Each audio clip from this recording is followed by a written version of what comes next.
In this video I'm going to show you everything you need to know about the Aguilar DB751 and the Tonehammer 500 and give you a direct comparison so you can hear for yourself what the differences are between the two.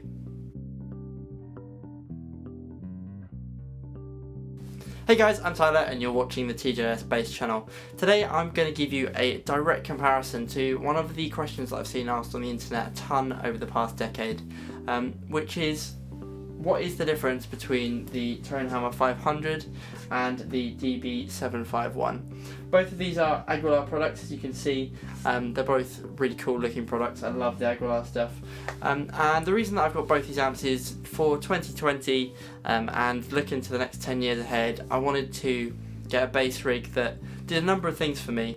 And really this ticked the box. I think it looks great. And most of all, I think the whole Aguilar range sounds great. So I'm going to go into the specs of both of these amplifiers. Then I'm going to go through all of the tone controls so you can hear exactly what they're doing, and the differences in the two controls between the two units. And then after that I'm going to do a comparison where you'll be able to hear the same thing played back to back on both heads. And so you'll be able to hear the comparison directly between the two. So the Tonehammer 500 is a head that's been around for pretty much the last decade. It was released in the early 2010s, I think, maybe something around 2012, somewhere around that range. And loads of players have been using this, lots of big endorsers for this head and the SL112s as well, those cabs that are beautifully sat next to me here. And if you haven't, it's very likely you've heard this head or seen it around or even tried it. But when it came out, it was kind of the first Class D head that people said sounded not super lightweight and thin in its sound, despite the fact that it is really lightweight. The head itself is £4, or about 1.8 kilograms if you're European. And when you pick it up, that is the first thing you notice. It is a really, really lightweight head, and you prepare to lift something that looks heavier. It's well built, so it looks like it's going to be a heavier product, but it's really not very heavy at all. And as the name suggests, the Tonehammer 500 is a 500 watt head. So 500 watt Class D amp in the back. And it will run down to a 4 ohm minimum load, which is enough to drive two of the 1x12 cabs. On the front of the head we have a variety of controls, slightly different to the DB751, and I'll go into the differences. So we have the gain control here at the front end, which will control your level into the amplifier. The input jack and a -10 dB pad, so if you're running a particularly hot active bass, that will stop the preamp clipping early and allow you to get the most out of this gain control. We then have the mid level, which is how strong the mids are in your signal, and the bass control. Down at the bottom here we have the treble control, then the mid frequency EQ, which makes it a semi-parametric EQ, so you can change where the mid range is affected, and then finally the drive control down here, which is based on the AGS circuit, which is the same circuit you find in the Tonehammer pedal. So with the AGS circuit, it not only adds drive, but it also changes it applies two filters, so a high pass filter and a low pass filter, which kind of simulates an SVT cab, an 8x10 cab. It cuts some of the very, very low end, and it also cuts some of the top end, which means that the sound comes together a little bit tighter and gives you that more traditional distorted valvey drive kind of tone. And I think the drive on this head is really sweet, really, really like it. Moving across the unit, you have the send and return effects loop, the clip light here, which tells you if the preamp's clipping, and then the master volume, which explains itself. Further across you have the post and pre-EQ button for the XLR out, so if you want your XLR sound to have the tone affected by the drive section and the EQ section that you have set on the amp, you push it in to make it a post XLR, and then if you want it pre-EQ, you just push the button so that it comes out, and that means that you're pre-EQ. But I did find that slightly confusing, that it's kind of counterintuitive to me, but pushed in means that it is post and pushed out is pre, whereas on quite a lot of heads it's the other way around. Other side of the DI you have a lift and a ground, if you've got any hum in your XLR, feed to the front of house. And then the last button on the right hand side of the unit is the operate and mute button. This is how I kind of worked out that the XLR button worked the other way around. If you want to operate the amp and have the signal pass through and out through your cabs, you push the operate button in, and if you don't want it, you leave it out, which turns off the sound and acts as your mute button. There's two little lights here to help you with the operate function, and this light will light up when you've got the operate button pushed in, and will turn off when you've got the amp muted, and then the status light on the right, which is just an on-off light effectively. On the rear of the unit you have two speak-on cables out, so you can run your cabs in parallel, you don't have to daisy chain them, and then a tuner out which is constantly on here. You have the little fan here, and then the switchable voltage button, so you can change it from 230, which is what we have here in the UK, to down to your US 110 voltage. And then you just have the on-off button and the IEC cable slot. If you peer into the side of the unit, there's a second fan here to help with the airflow as well. So the DB751 is a very different prospect to the Tonehammer 500. As you can see, it's a lot heavier, it's a bigger unit and it's going to have extra weight. Also, it doesn't use Class D technology, so it's going to be heavier. With this amp, it's about, according to my bathroom scales this morning, with the head case on, it's 57 pounds or about 26 kilograms. On their specs, they list it as 42 pounds. Maybe with the head case off, that's going to lose a little bit of weight, but I still think it might be a shade over 42 pounds. The thing about moving it is it's quite a difficult shape and size to move. So my intention with this is to put it into a rolling rack case, and that's what I'll be doing. But it's not impossible to move, it's just quite an awkward shape. As I say, it's a difficult one for it's quite a lot of weight in a difficult shape. The specs on this are going to be different as well. First off, the technology behind it, it's got more traditional technology, so it's got a preamp stage with three 12AX7s in it.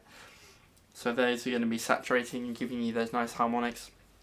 And it's got 12 MOSFETs in it, which is driving the power section. This amp will put out 400 watts at 8 ohms, 750 watts at 4 ohms, and then 975 watts at 2 ohms.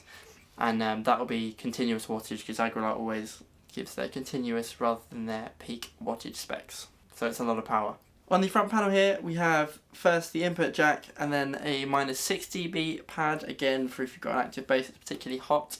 Takes on the heat off that and allow the preamp stage to not clip too early. Then have this gain knob to boost your signal, and as well as that, it's going to affect how those preamp tubes are reacting, and probably going to give you a bit more saturation as you turn it up. Next, there's a little bright switch next to the treble button. That's adding a boost across the 5 to 7K range on the treble. And you have the treble knob here, which is centered at 4K with a 12 dB boost and up to a -7 dB cut. Then you have the mid knob, which is at 750 Hz. That's going to give you 12 boost and a 12 cut if you want that. And then the same with the bass, which is at 40 Hz, 12 decibels of boost or cut.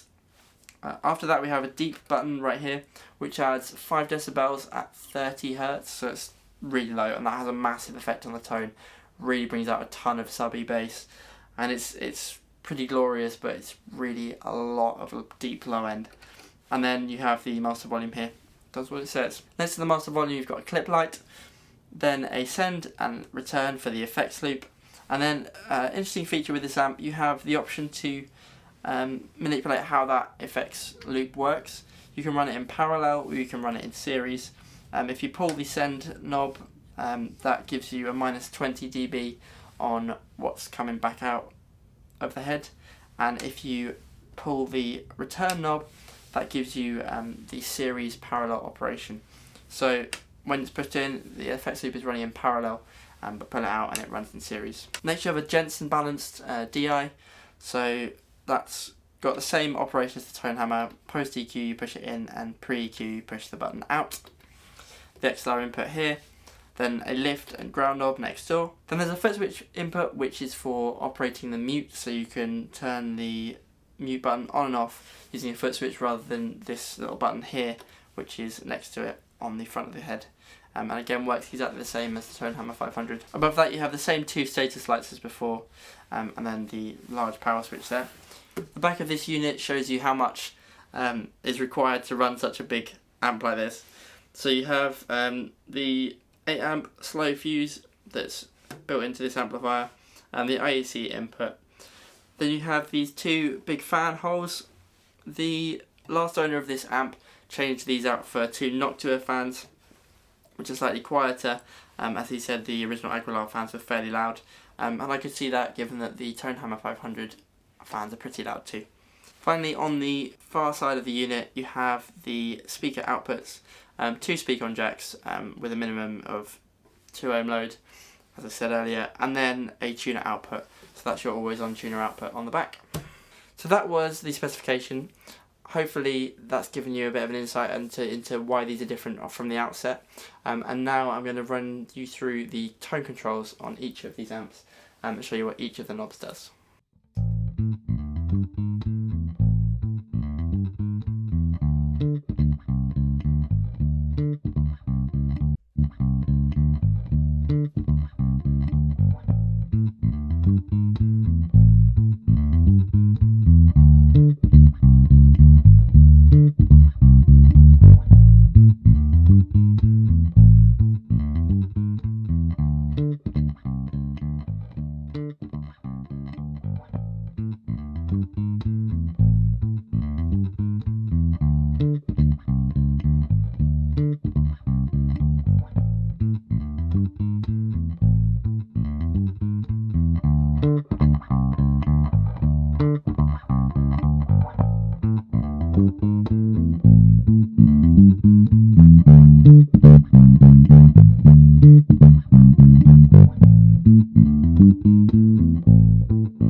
So hopefully that gives you an idea of how the Tonehammer controls work and kind of the wide range of sounds that you could get from that. Particularly with that MIDI EQ, you can really shape how your mids sound quite heavily and quite a significant amount.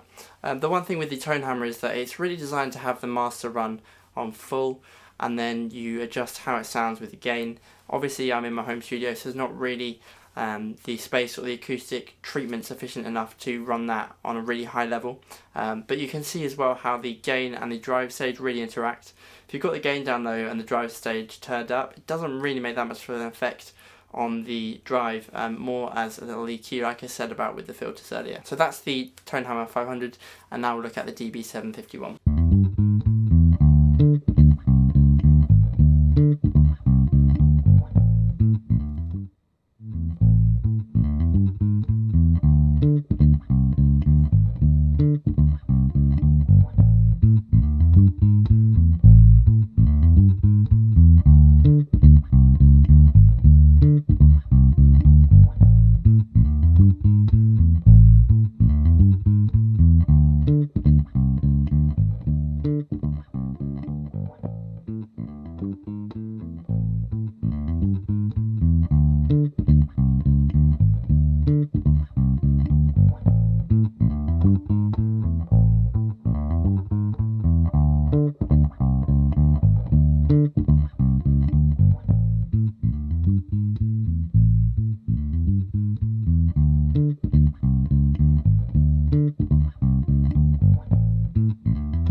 So hopefully that's given you an idea of how the two sound. In the room, it's kind of clear to me that the DB751 does have a bit more low end push and is a bit stronger as an amp overall. There's definitely a bit more of that kind of what they call online slam behind the bass sound. It's just very continuous. There's no kind of drop off. You just are producing that whole note the whole way through, and you get the same thing all over and over again.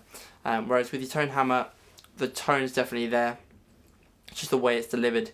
It's not quite so just really resistant. It's just really strong. It's just not quite as strong as the DB751. In terms of the mids, I prefer the mids on the Tonehammer because you can put the mids to the 1K point. So when you roll the mids all the way up to the top level on the frequency selector, that's 1K, which is the frequency I always cut. And I cut that just a little bit to get kind of where my sound is. I think the reason why I really like the Aguilar stuff is that the EQ points are the same as the Sadowski's, which those of you who watch my channel regularly know there are very few videos I get through without mentioning that word, because I love the 40 Hz boost and I love the 4K boost as well. They sit just right and where I like them for me. Despite that, I think that the mid-range on the DB751 really smooths out. I think, as you could hear there, as I was rolling the mids back off, it really smoothed out and fattened up and gave you that really nice scoop, which is lovely for that slap style and that kind of really big, warm, smooth sounds. The other thing that I think is obvious is that the gain control on the Tonehammer will start to dirty up and cause its own kind of distortion, whereas the gain control on the 751 just doesn't do that. It remains clean. You get a little bit more saturation and a little bit more of the harmonics, I think, but other than that, it's pretty much a clean amp. So those are some of the differences. You've had the specs, you've seen the differences of them in action, soloed. Now I'm just going to play a few little sections and put the EQs to some of the most regularly used places, I would think, on a gig, and let you know how these heads sound back to back, head to head. I'm going to play some of it with my P-Bass, so you get an idea of the sound with a P-Bass with flats, that old school type sound, and then also with my jazz bass, which is a Sadowski jazz bass, to give you a slightly more modern fingerstyle sound. Let me know in the comments below which you think is the better out of those two at this point in the video. Would you go with the DB751, or do you think that the weight trade-off is worth it for the Tonehammer 500?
So that was my comparison of the two heads. Hopefully that's been useful to you. Let me know which you thought was best in the comments below. I'm just going to give you my conclusion on the two amps now. I think both heads are definitely similar, and I think the tones that you can achieve from them can be very similar.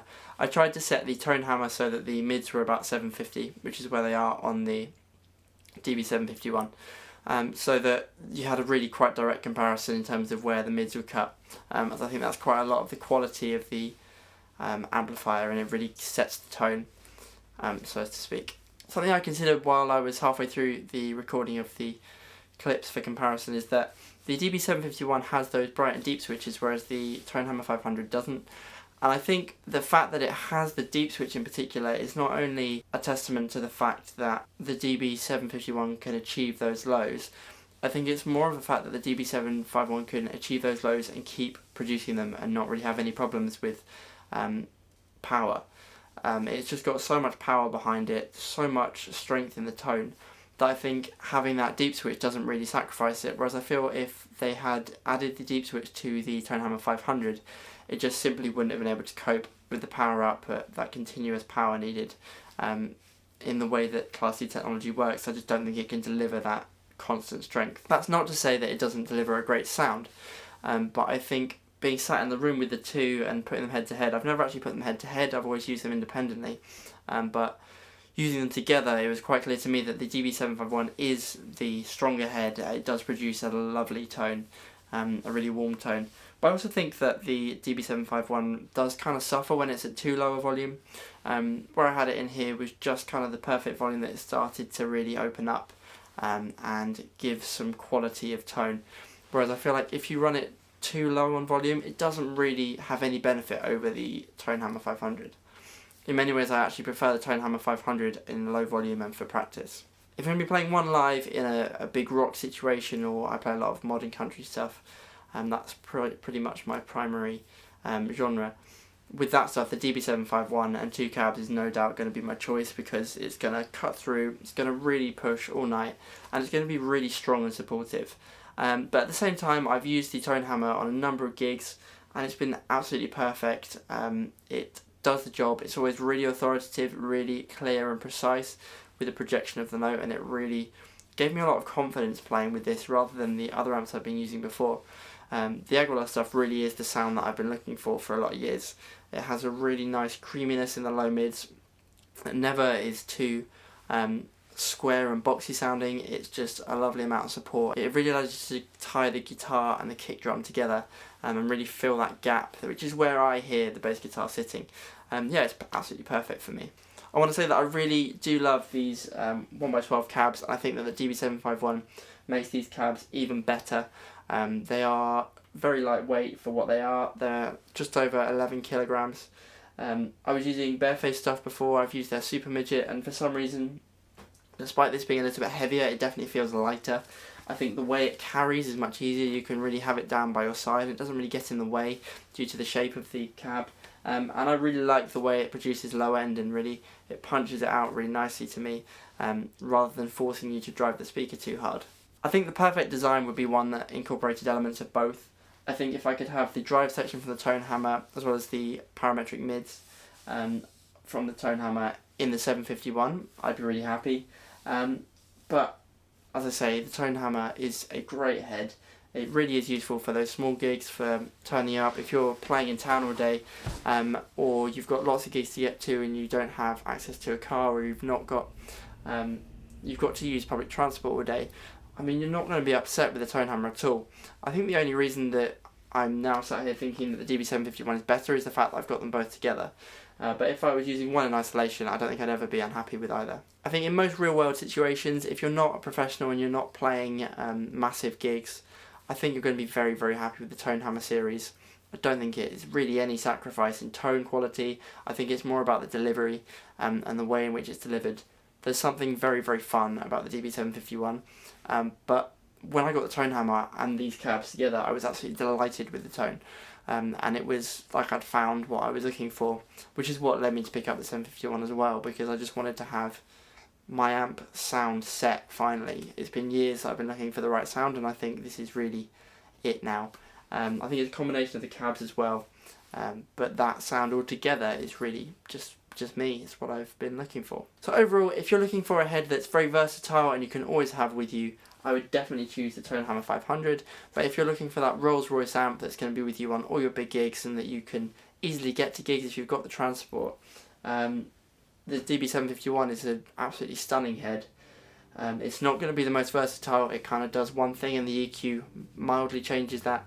But if you've got the other gear to go with it, if you've got a drive pedal and stuff like that you really like and you want to put in front of it into a great clean amp that's going to deliver a really musical clean, it's not super sterile clean, it's just a very musically clean sound, definitely check out the DB751. Hopefully you've enjoyed this video. I do these kind of videos all the time in exactly this format, so if you like this video, consider hitting that subscribe button and hit that like button as well, because that helps this video get out to the rest of YouTube and the rest of the world.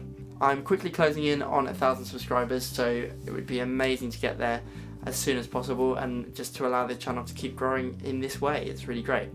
Let me know your thoughts in the comments below on everything I've said and these two amplifiers. What are your experience with them? And also consider the cabs as well. I'm personally a massive fan of these because they are lightweight and give me the option to be modular. I can take the Tonehammer if I want, or I can start them together with a DB751, and it's a good big rig setup. But let me know what your thoughts are in the comments below on all of the things in this video. Thank you for watching, and I'll see you around soon.